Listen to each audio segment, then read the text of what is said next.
večer.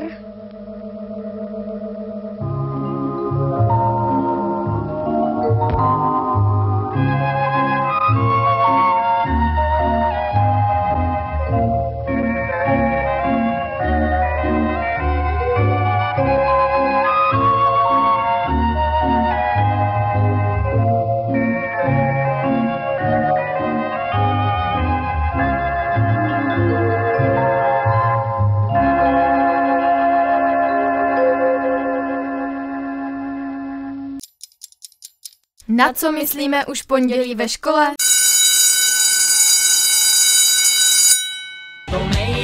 Mejdan skončí ráno a tak podle plánu za Úsvitu oslavíme maturitu. Kdy přestaneme chodit za školu? Je to o hvězdách, je to o hvězdách, prostě na všetko máš jasnou odpověď.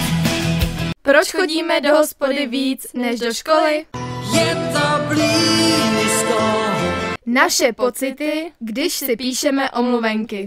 Jak snadno opět jízdná ve jménu lásky krásně lžou. Co si myslíme před písemkou? Já na to mám, si doskočím, a se vyskočím. Já na to mám, jsem v balíku, tak mám vše známý. Já na to mám. A při písemce?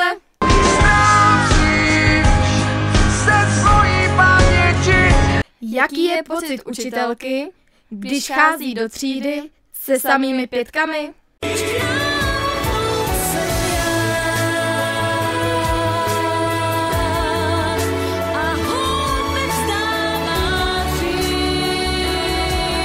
Co jí říkáme při rozdávání písemek?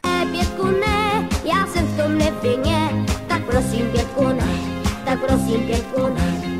Ne, pětku ne, běda jsem ztracený, táta se rozloupí, zas budu trestaný. Jak to chodí u tabule? Líto, je mi líto. A co naše přestávky? Dlouhej kous a pohodeček. Wam pam pida pam. Co si myslíme o paní třídní?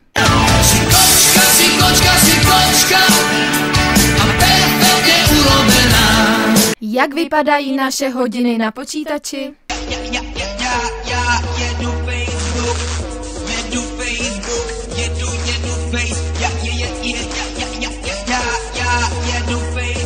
Naše nejdůležitější věc při hodině.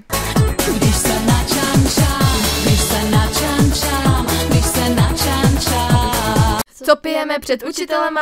Kolu, pijeme kolu, není to náhoda, že u jednoho stolu.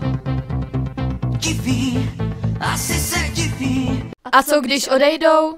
Whisky to je moje gusto, bez whisky mám v srdci pusto.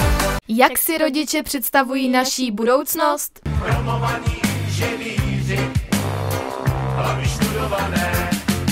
A jak si ji představujeme my? Někde si najdu malej byt a tam si budu jen tak žít a snít.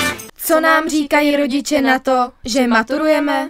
Nějaký zůstat v podělek, věci náhodě, problémy odplujou ti po vodě. A co naše příprava? Pohoda, klídek a tabáček, půl dne noviny číst a pak cigárom. Jak to bude vypadat v den maturity? To musím zvládnout sám, na to snad sílu mám, na dveře nápis dám, to musím zvládnout sám. A jak dopadnem?